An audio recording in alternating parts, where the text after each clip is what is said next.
I have a message for that asshole reporter, Charlie Gasparino. You fucking idiot. Stop whining on Twitter. You might not like the consequence of the ruling, but that does not mean there was an error by the judge. It certainly doesn't warrant calling her stupid. The SEC is appealing the case. And then because they brought the case, this is how stupid it is. So they bring the case, they get this moron judge who says, oh no, they don't deserve this. Investors, the retail investors don't need the disclosure. They're okay not disclosing to retail, but they should have disclosed it to the institution. Shut the fuck up. And that is a stupid ruling. Judge Torres ruled XRP, the very first American made decentralized cryptocurrency, was not in of itself a security. A win for XRP and all crypto. This idiotic judge didn't even know that she established precedent that there should be less disclosure for retail.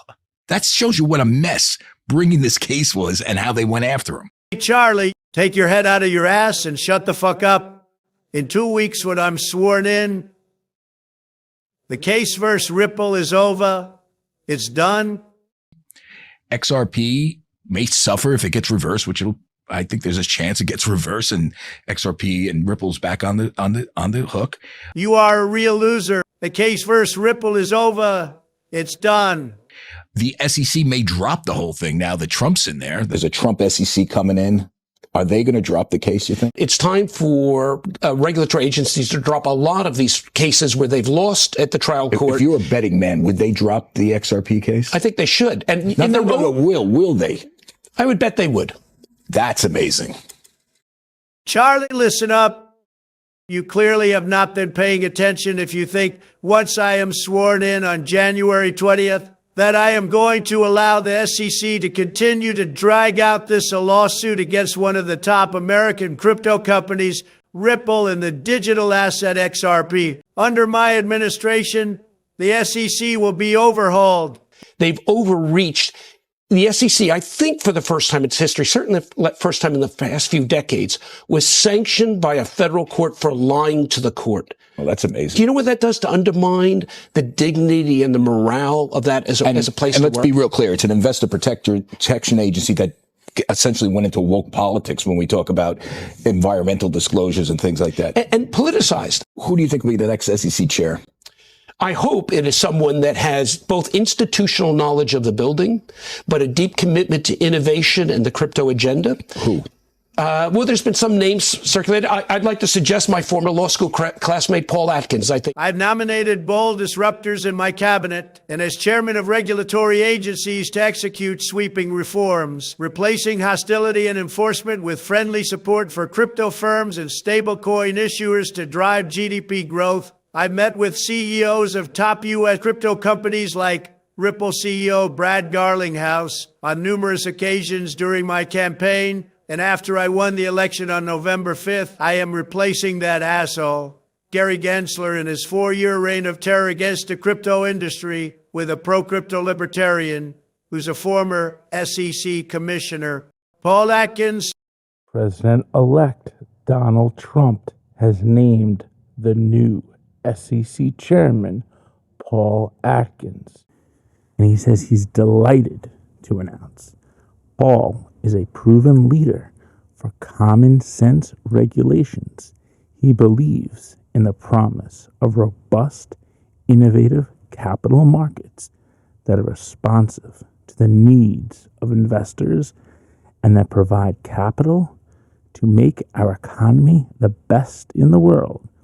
He also recognizes that digital assets and other innovations are crucial to making America greater than ever before. And Brad Garlinghouse said, an outstanding choice. Paul Atkins at the helm of the SEC will bring common sense back to the agency along with Hester Pierce and Mark Ueda. It's time to swiftly and definitively end the prohibition era on crypto, restoring freedom of choice, economic growth, and innovation. The SEC is going to get a former commissioner. He's a libertarian, number one. He's the mentor to Hester Pierce and Mark Ueda, who worked for him as a commissioner in 2002 through 2008. And those are going to be the two Republican commissioners when he steps in as chairman after being confirmed. Gensler is resigning. Paul Atkins, the mentor to Hester Pierce and Mark Ueda, currently the two Republican commissioners of Securities and Exchange Commission, and confident this trio propels crypto industry forward, creating clear regulations and safe harbors, laying out a path for tokenization of capital assets on public blockchains, opens up financial institutions to harness DeFi protocols on public blockchains, like my favorite, the XRP ledger. Firms building innovative new products and services to give all investors exciting new opportunities to prosper in the coming financial renaissance. Many, 4 years ago, including myself, we saw Gary Gensler teaching MIT courses. And we're like, oh, this guy understands blockchain. Oh, can't be bad. And it turned into a epic crusade like nobody's ever seen before. An all-out attack on the crypto industry. Chokepoint 2.0, enforcement actions, overreach, weaponization by senators like Elizabeth Warren. That all comes to an end on January 20th at 12:01 p.m. The game changes. The SEC, as you know it, ceases to exist. Why? Because there's a new sheriff in town, and his name is Donald Trump, the 47th president of the United States. Trump is going to be executing the most aggressive, legally backed overhaul of the federal bureaucracies and regulatory agencies in U.S. history. This is not theory. This is not speculation. It's a mandated mission from the American people with the backing of Supreme Court decisions. Are you ready for my triumphant return to the White House as the 47th president? I will be executing the most ambitious agenda of any presidential administration in history. At the core of that agenda is economic growth, and I've assembled an elite coalition of people who are fully committed to supporting my policy agenda. My agenda aims to make America the crypto capital of the world. We will implement radical reforms and make sweeping changes to the financial regulatory agencies to promote crypto, blockchain, stablecoins, and AI. The Trump administration is going to direct all policies in every agency. And that hasn't been done before. They're going to rein in every agency is going to have a appointee who's on board with the agenda. And that didn't happen the first time around. And crypto wasn't even a thing the first time around. So on day one, Trump's going to launch about 100 to 200 executive orders. And they're going to be paving the way for this massive downsizing of the government.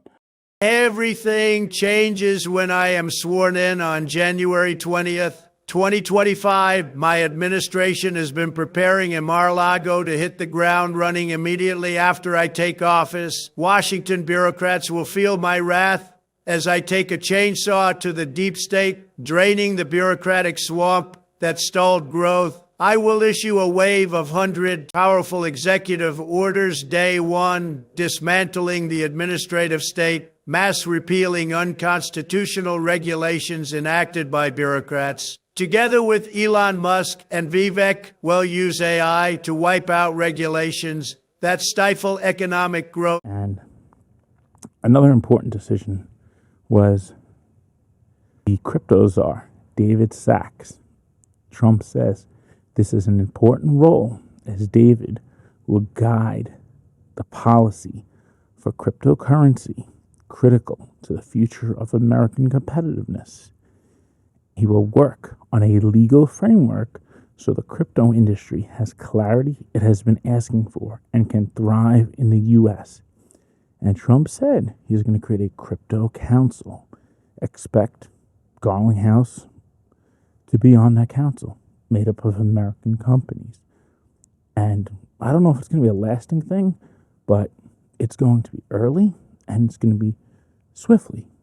My administration will create a crypto council, bringing together industry titans to craft a regulatory framework for innovation. We're opening the floodgates for trillions of dollars to flow on chain, driving economic growth that will make the Biden years look like a bad dream. This isn't just about leading the world, it's about dominating it. Under my leadership, America will reclaim its place as a global hub for innovation. Change is coming. As we end the crypto ice age under the Biden administration, the floodgates will open to BOOMTOWN in 2025. But are you ready? And why is that? Because they're trying to jumpstart economic growth.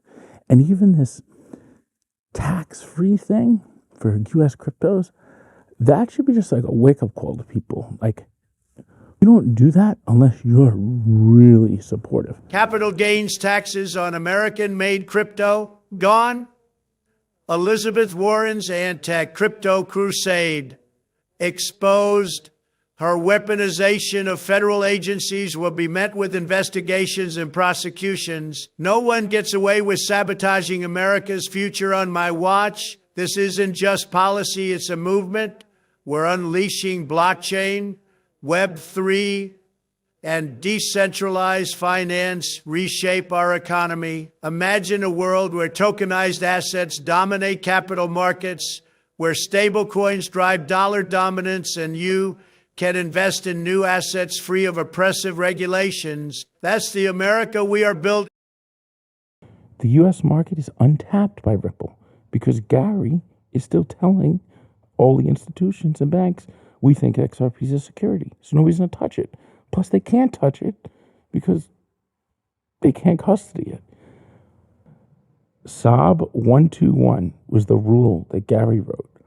That's what's blocking every single bank in the U.S. right now from offering crypto services because they have to hold 100% additional capital to their clients' crypto, which makes it not feasible.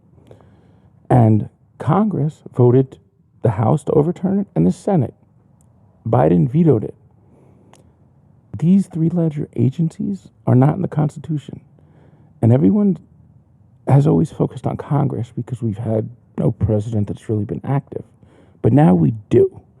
With the swipe of a pen, SOB 121 is gone. Poof. You'll wake up one day and every bank could offer crypto services. What does that do?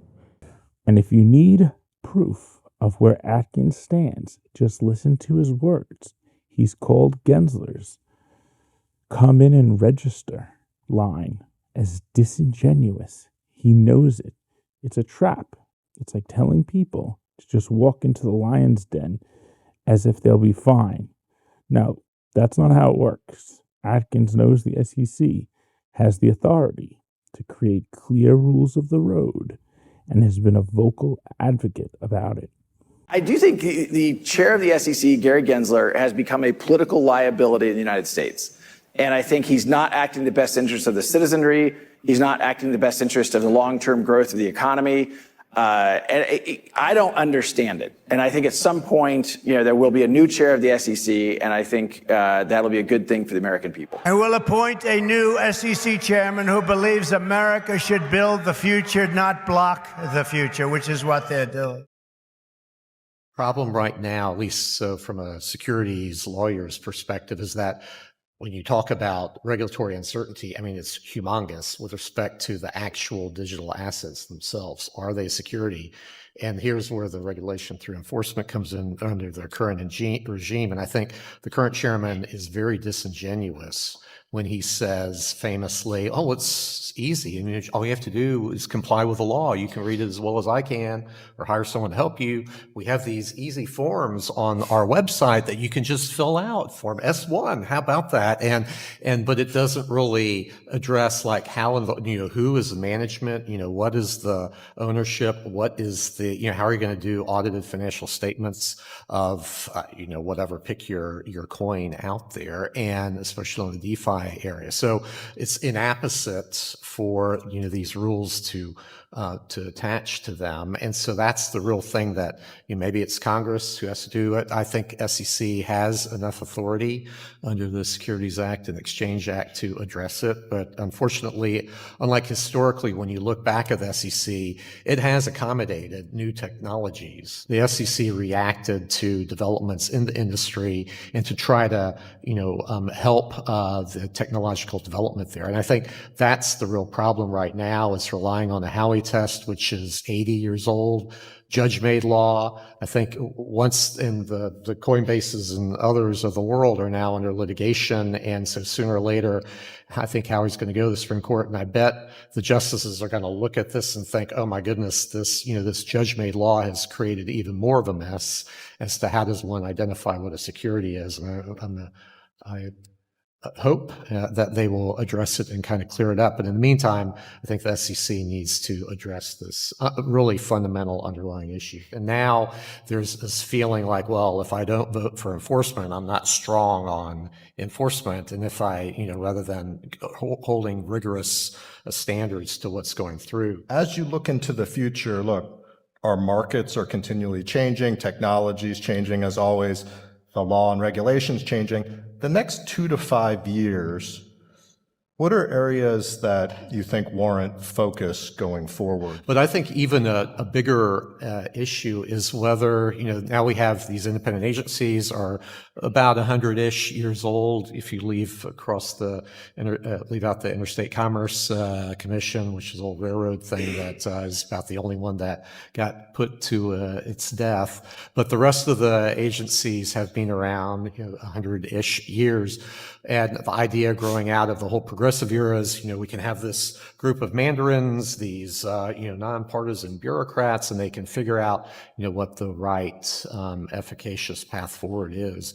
And so I would argue that, maybe we're seeing the death actually now of the independent agency.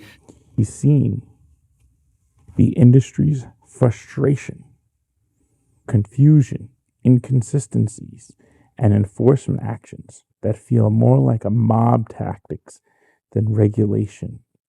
But all of that changes come January 20th. Now let's talk big picture. This isn't just about changing the faces of the SEC. This is about changing the entire game board. If you've been paying attention to Trump's vision for a second term, you'll notice a few key themes. Deregulation at warp speed. Trump is coming in hot with executive orders to eliminate red tape faster than before, unleashing new technologies like blockchain, AI, tokenization, stablecoins, DeFi, and he sees it as the future of American economic power. We will usher in an era of financial freedom and opportunity all Americans to harness the potential of crypto, tokenization, and decentralized finance, unlocking a new financial golden age, overcoming the national debt crisis. Together, we will pave the way for a prosperous future without overburdensome regulations and excessive taxation. This is not a distant dream. It is our impending reality. I hope the XRP community is ready for BOOMTOWN. The momentum is building. And I want every American to know that we are on the verge of a monumental transformation. Now, if you've been in crypto for a while, you know how much we've been held back. Take XRP, for example. Nearly 4 years of fighting the ruthless SEC. 4 years of uncertainty. 4 years of financial institutions and banks being too afraid to touch it, even after Judge Torres ruled that XRP is not in of itself a security. Gensler and the SEC under the Biden administration still spread doubt to banks, blatantly saying SEC still thinks XRP is a security, signaling they should avoid XRP at all costs. And that's what Brad Garlinghouse said. So we have not unlocked any of the US yet. That's all untapped territory for crypto, and especially XRP. At that all ends with Trump 2.0 and Atkins at the helm of the SEC. Under Atkins, we're not going to see guidance memos or statements that confuse people. We're going to see clear rules, fair and actionable rules. And for companies like Ripple, that's a game changer. Institutions that were once afraid of using XRP and building on the XRP ledger because of the SEC's shadow games will now have the green light. What happens next? Liquidity floods on chain. Markets boom further. And innovation that's been on pause finally unpauses. Everything that we've seen has happened since Election Day. You think that's a coincidence that XRP's price just started pumping then? This is not 2017. This is not 2018. Don't get so caught up in the prices. Yes, we all want to make money, but realize this is just an unlock. So the big question is, are you ready? The speed of this shift is going to feel like being on an aircraft carrier doing a full 180-degree turn while a Falcon 9 rocket boosters are firing at the same time. It's going to be that fast, that powerful, and that explosive. The old regime of red tape, Chokepoint 2.0, and the fear of being torn down. The question is, are you prepared to pivot with it? Are you ready to capitalize on what's coming? Because this isn't a change in regulation. It's a change in opportunity. The floodgates are about to open, and are you ready for what's to come? As the floodgates are opening, this is your chance to be ahead of the curve, not behind it. Trump 2.0 isn't just a change in policy, it's a chance to rewrite the future of crypto, DeFi, blockchain, as the US economy is unleashed after being suppressed for 4 years. And these crypto economies are about to mature, and nobody knows what that means when the storage demand hits. On these networks, speculation trading is not going to be the only thing driving the price. It's a wake-up call for a lot of people. This is a journey, and it's a journey of learning and observing, and you must always remember that. The destination is onward to BOOMTOWN. See you next time on the DeFi Standard. The XRP army is very real and powerful. Instead of attacking them, you should applaud them for their resilience and perseverance to triumphant victory over the ruthless SEC and that clown, Gary Gensler. He clearly overreached his authority and tried to crush Ripple, an American company. Hey, Charlie, shut the fuck up. You are a loser.